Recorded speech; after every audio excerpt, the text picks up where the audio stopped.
வணக்கம் பலமுறை சொன்னேன் சபையினர் முன்னே தமிழ் மகள் கண்ணே. வணக்கம் வணக்கம் வணக்கம் வணக்கம் சொல்லிக்கொண்டு இன்றைய இந்த வீடியோவை தொடர்கிறேன். இது அதிக நீளமான வீடியோ இல்லை. இந்த வீடியோவில் என்ன பேசவிருக்கிறேன் என்றால், ஒரு தலைப்பை பற்றி கொஞ்சம் சுருக்கமாக இல்லை நான் சொல்லிடுறேன். அது என்ன தலைப்புன்னா, ஏன்னா இதை பற்றி ரொம்ப பேசுகிறதுக்கு இல்லை. இது கொஞ்சமாக தான் சொல்லணும். இது இப்போ இன்டர்நெட்டில் ஜிடிபி தெரியுங்களா? இது ஜிடிபி, இந்த ஜிடிபியில் தான் எல்லோரும் சேட் பண்ணுறாங்க.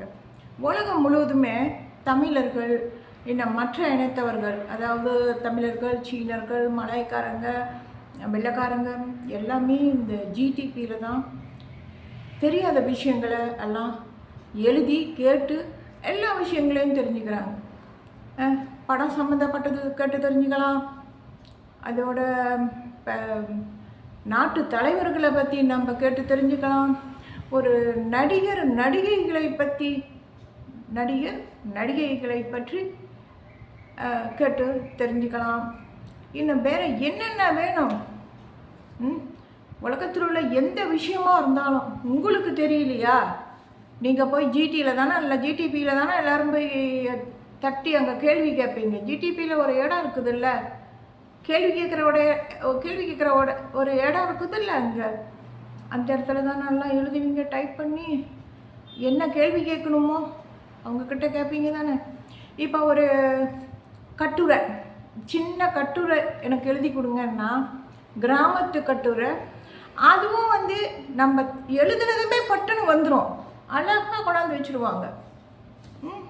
ஸோ இப்போ கிராமத்து கதையும் அவங்க உருவாக்கி கொடுப்பாங்க. நகரத்தில் உள்ள இந்த நகரத்தில் உள்ள எந்த ஒரு விஷயமா இருந்தாலும் இதை நீங்கள் உருவாக்கி கொடுங்க. இந்த நாடை பற்றி நீங்கள்லாம் சொல்லி விளக்கமாக எனக்கு கொஞ்சம் தகவலை சொல்லுங்கள் அப்படின்னு சொன்னால் அவங்க எல்லாம் எழுதி, அதாவது அங்கே அப்படியே தட்டுனாலே இன்டர்நெட்டில் அப்படியே வரும் போல் இருக்குது.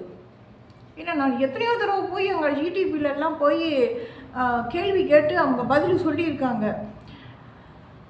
ஓகே, ரொம்ப நாள் இல்லை, என்றைக்காச்சும் ஒரு நாளைக்கு போவேன் தெரியாத விஷயங்கள் தெரிஞ்சுக்கிறதுக்கு. ஏன்னா நான் யூடியூப்பில் இருக்கேன்ல, வீடியோ போடணும்ல, பல விவரங்களை நான் ஜிடிபி வழியாக நான் கேட்டு தெரிஞ்சிருக்கிறேன் என் வீடியோவுக்கு. ஓகே, நான் அதிகம் போக மாட்டேன், என்னைக்காச்சும் ஒரு நாளைக்கு தான். ஓகே, ஸோ இப்போ அந்த ஜிடிபியில் கொஞ்ச நாளாக நான் அப்பப்போ என்னைக்காவது போகிறேன் பாருங்கள். அப்புறம் அப்படியே இருந்துச்சு. இப்போ போன மாதம் தொடக்கம் நினைக்கிறேன். போன மாதமா அல்லது 3 வாரம் ஆகுதா என்னன்னு தெரியல, எனக்கு சரியாக நினைவில்லை. நான் போயிட்டு ஜிடிபியில் என்ன விஷயத்தை நான் கேட்டு தெரிஞ்சுக்கிறதுக்கு நான் போனேன்னா, ஜிடிபிக்கு அங்கே தமிழில் இருக்குது. தமிழில் தான் நான் டைப் பண்ணேன். தமிழால் தான் அவங்க எல்லா விஷயத்தையும் சொன்னாங்க. நடிகை தேவிகாவை பற்றி நான் கொஞ்சம் தெரிஞ்சுக்கிறதுக்கு அவங்கக்கிட்ட கேட்டேன். எழுதினாங்க. அங்கே தான் எழுதுறதுக்கு தான் கீழே இடம் ஸ்பீஸ் விட்ருக்காங்களே, அதில் எழுதினேன். நடிகை தேவிகாவை பற்றி கொஞ்சம் விளக்கம் சொல்லுங்கள் அப்படின்னு. ஓகே, அதாவது பழைய படத்து நடிகை தேவிகாவை பற்றி விளக்கம் சொல்லுங்கன்னு சொன்னேன். முதல்ல அப்படி சொல்லிட்டு அப்புறம் இப்படி சொன்னேன். ஸோ அப்போ அவங்க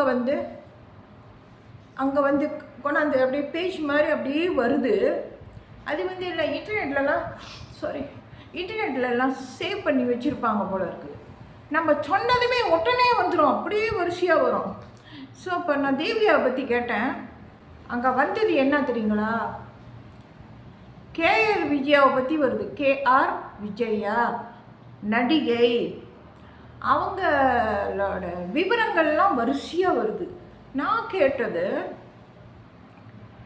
தேவிகா பழைய படத்தை நடிகையை பற்றி தான் நான் கேட்டேன். கேஆர் விஜயாவை பற்றி நான் கேட்கல. ஸோ இப்போ கேஆர் விஜயாவோட வந்துச்சு. நான் யோசித்தேன், இவங்க எப்பவும் ஒழுங்காக பட்டுன்னு அழகாக பதில் சொல்கிறவங்களாச்சே, எழுத்தெல்லாம் அழகாக வருமே, உடனே அப்படியே கொண்டாந்து வச்சுருவாங்களே, இது ஏன் இன்றைக்கெல்லாம் இப்படி இருக்குது? வேற ஆளோட நான் கேட்டது வேற ஒருத்தரோட, ஆனால் அங்கே கொண்டாந்து அவங்க வச்சது வந்து வேற ஒருத்தரோட. நடிகை தேவிகாவுக்கு பதில் கேஆர் விஜயாவோட விவரங்களை கொண்டாந்து அங்கே வரிசையை வச்சுட்டாங்க. அப்போ நான் உங்களுக்கு உடனே டைப் பண்ணி சொன்னேன், நான் கேட்டது பழைய படத்து நடிகை தேவிகாவை பற்றி தான் நான் கேட்டேன். இப்போ அவங்கக்கிட்ட கேஆர் விஜயாவை பற்றி நான் கேட்கல. எதுக்கு கேஆர் விஜயாவோட விவரங்களெல்லாம் கொண்டாந்து அங்கே வரிசையாக வைக்கிறீங்க? ஏன் இப்படி பண்ணீங்க? ஏன் இந்த தடுமாற்றம் அப்படின்னு கேட்டேன். அப்போ அவங்க உடனே எனக்கு பதில் அனுப்புனாங்க, ஐயோ சாரின்ட்டாங்க. சாரி, நான் தவறுதலாக வந்து கேஆர் விஜயா பேரை வந்து குறிப்பிட்டு அவங்க விவரத்தை நான் சொல்லிட்டேன், சாரி அப்படின்ட்டாங்க. சொல்லிவிட்டு அப்புறம் வந்து தேவிகாவோட விவரத்தை அங்கே வந்து காட்டினாங்க. அந்த தேவிகாவோட விவரத்தில் வந்து பார்த்திங்கன்னா படத்த பட்டியல் வந்து தவறாக இருக்குது. இப்போ படத்த பட்டியலில் வந்து ஒரு படத்த பட்டியலில் தான் சரியாக இருக்குன்னு நினைக்கிறேன். 1 2 தான் இருந்துச்சு, மற்றதெல்லாம் தவறாக இருக்குது. வேறு படத்து பட்டியல்லாம் கொண்டாந்து அங்கே வைக்கிறாங்க. வேற ஆளோட படத்து பேரை கொண்டாந்து அங்கே வைக்கிறாங்க. வேறு நடிகைகளோட படத்தை கொண்டாந்து அங்கே வைக்கிறாங்க. அவங்க எந்த படம்னா அன்பேவா படம். அந்த தவறாக சொன்ன அந்த பட வரிசையில் அன்பேவா அப்படிங்கிற படத்தையே கொண்டாந்து அங்கே வச்சாங்க. 2வது 3வதுலேயே இருந்துச்சு. ஸோ அப்போ நான் கேட்டேன் அவங்கக்கிட்ட, அன்பேவா படம் சம்மந்தமில்லாத படம் இதுக்கு தேவிகாவுக்கு. இந்த தேவிகா நடிகைக்கு உள்ள படங்களை வந்து நீங்கள் அங்கே காட்டல. இதை 1 2 தான் இருக்குது, மற்றதெல்லாம் வேற ஆளோட இருக்குது, வேறு நடிகைகளோட. ஏன் இப்படி கொண்டாந்து மாற்றி வச்சிங்க? இவங்களோட இல்லையா அது அப்படின்னு. அப்புறம் வந்து படத்து பட்டியல் வந்து எல்லாம் தவறாக இருக்குது, நீங்கள் தவறாக இப்போ சொல்லிட்டீங்க. ஸோ அப்போ இது இல்லை, தேவிகாவோட படத்து பேர் வந்து இது இல்லை, அன்பேவா படத்தில் அவங்க நடிக்கலை அப்படின்னு. அப்புறம் என்ன பண்ணாங்க, தேவிகாவோட திரும்ப ஒரு விவரங்கள்லாம் அப்படியே டீட்டெயில்ஸ் அப்படியே வந்துச்சு. நான் பார்த்தேன், அதுலேயும் வந்து தவறாக எழுதிட்டாங்க. 2வது தடவை தேவிகாவோட விவரங்களை சொன்னவங்க சாரின்னு சொல்லிட்டு முதல்ல, 2வது தடவை சொன்னவங்க படத்தை பட்டியலை வந்து தவறாக சொல்லிட்டாங்க. அப்போ 2வது தடவையும் தவறாக சொல்லிட்டாங்க. அப்போ யோசிச்சேன், என்னடா அது 2வது தடவையும் வந்து இவங்களோட படத்து பேர் இல்லையே, இவங்க நடித்த படத்தில் உள்ள படத்து பேர் இல்லையே, இது ஏன் இதை கொண்டாந்து ஏன் இங்கே வைக்கிறாங்க? அப்போ நான் உங்ககிட்ட கேட்டேன், கீழே மெசேஜ் அனுப்பி கேட்டேன், ஆமாம் இப்போ 2வது தடவை நீங்கள் வந்து சொன்னது வந்து இதுவும் தவறாக இருக்குதுன்னு சொன்னேன். படத்து பேர் வந்து தேவிகாவோட படத்து பேர் இல்லை, நீங்கள் வேறு படத்து பேரை சொல்கிறீங்க. ஏன் 2வது தடவையும் ஏன் இப்படி பண்ணுறீங்க? ஏன் தவறாக சொல்கிறீங்க? ஏன் இந்த தடுமாற்றம்னு கேட்டேன். உடனே திரும்ப எல்லாம் வந்துச்சு, மெசேஜ் வந்துச்சு. வந்துட்டு அவங்க சொல்கிறாங்க, ஐயோ சாரி, நான் தவறாக சொல்லிட்டேன், என் தவறை சுட்டி காட்டுனதுக்கு ரொம்ப தேங்க்ஸு அப்படின்ட்டாங்க. தவறாக சொன்னேன்னா அவங்களே ஒத்துக்கிட்டாங்க. சரி, படத்து பேரெல்லாம் தவறாக 2 தடவையும் சொல்லிட்டாங்க. சரி, அது இருக்கட்டும். முதல் தடவை நான் கேஆர் விஜயாவை பற்றியா கேட்டேன், தேவிகாவை பற்றி தானே கேட்டேன். ஏன் கொண்டாந்து கேஆர் விஜயாவோட விவரங்களெல்லாம் கொண்டாந்து வரிசையாக வச்சாங்க? ஸோ அந்த மாதிரி பண்ணலாமா? இப்போ வந்து ஜிடிபி வந்து உலகம் முழுவதும் பாய்க்கிறது, தெரியாத விஷயங்களை கேட்டு தெரிஞ்சுக்கிற ஒரு இடம். அதில் வந்து தவறான தகவல்களை ஒரு தடவை வந்து அவங்க சொல்லிட்டாங்களா, அவங்க மேலே நம்மளுக்கு நம்பிக்கை வருமா? இப்போ எனக்கு நம்பிக்கை வருமா அவங்க மேலே? இதுக்கு பிறகு நான் போய் எந்த ஒரு விஷயம் எனக்கு தெரியலன்னு வச்சுக்கோங்க, இப்போ நான் யூடியூப்பில் வீடியோ எடுக்கிறேன், எனக்கு ஏதாவது விவரங்கள் வந்து கொலெக்ட் பண்ணணும், சேகரிக்கணும், நிறைய விஷயங்களை வந்து அங்கே கேட்டு தெரிஞ்சுக்கணும்னு நினைக்கிறேன்னு வச்சுக்கோங்க. ஸோ இதுக்கு பிறகு நான் போய் கேட்க முடியுமா உங்ககிட்ட? இவ்வளோ நாள் கேட்டேன், சரி எல்லாம் சொன்னாங்க. இப்போ போய் நான் கேட்டால், திரும்ப போய் கேட்டேன்னா தவறாக இருந்துட்டேன், என்ன பண்ணுறது? தவறான விஷயத்த அவங்க திரும்ப சொல்லிட்டாங்களா?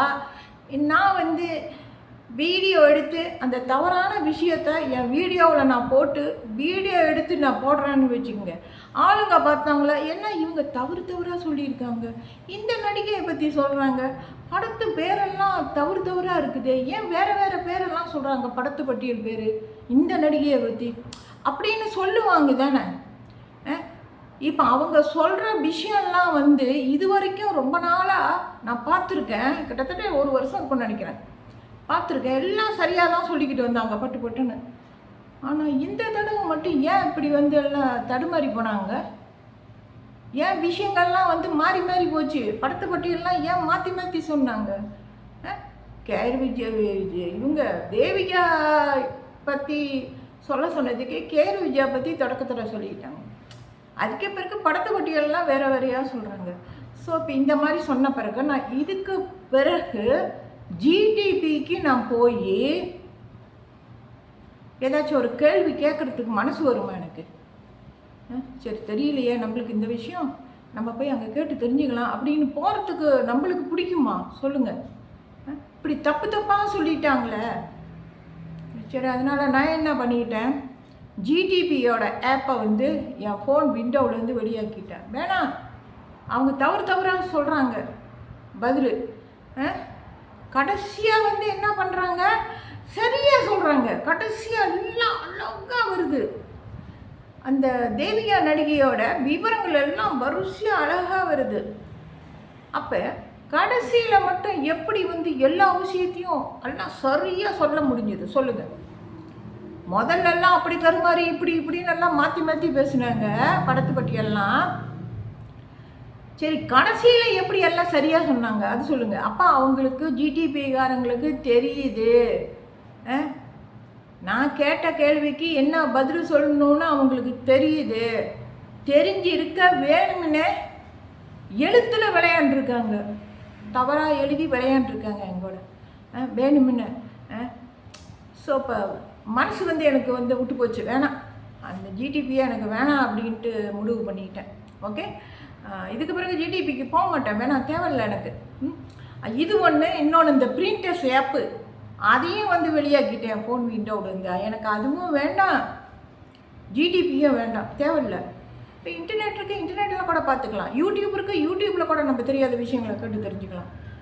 எதுக்கு ஜிடிபி, எதுக்கு பிரிண்டர்ஸுக்கு போனால் அங்கே ஆபாசமான ஃபோட்டோலாம் வைப்பானுங்க, என்னத்துக்கு? எந்த இடமா இருந்தாலும் சுத்தமாக இருக்கணும், ஒழுங்காக இருக்கணும். அங்கே வேலை செய்கிறவங்க ஒழுங்காக இருக்கணும். அப்போ இந்த மாதிரி பண்ணால் எப்படி நம்ம? இப்போ ஜிடிபியை நான் சொல்லலை, நான் சொல்கிறது அந்த பிரிண்டர்ஸ் ஆப்புக்காரங்களை சொல்கிறேன். சரி, இதுக்கு பிறகு எனக்கு ஜிடிபி வேண்டாம். 3 தடவை மாற்றி சொல்லிக்கிட்டீங்க. ஸோ இதுக்கு பிறகு யாருக்கு பிடிக்கும் உங்கள் ஜிடிபியில் வந்து கேள்வி கேட்குறதுக்கு? ஸ்டாப் பண்ணிடுறேன். ஓகே, இதோட நான் எல்லோரும் தெரிஞ்சுக்கிறதுக்கு தான் இதெல்லாம் நான் சொல்கிறேன், இந்த மாதிரிலாம் பண்ணக்கூடாதுன்னு. இப்போ நான் அந்த ஆப்புக்கு போக மாட்டேனே, காரணம் என்ன? அவங்க தானே. சரி, ஓகே, அனைவருக்கும் ஒரு தேங்க்ஸ் சொல்லிக்கொண்டு இந்த வீடியோவை முடிக்கின்றேன். நன்றி, வணக்கம்.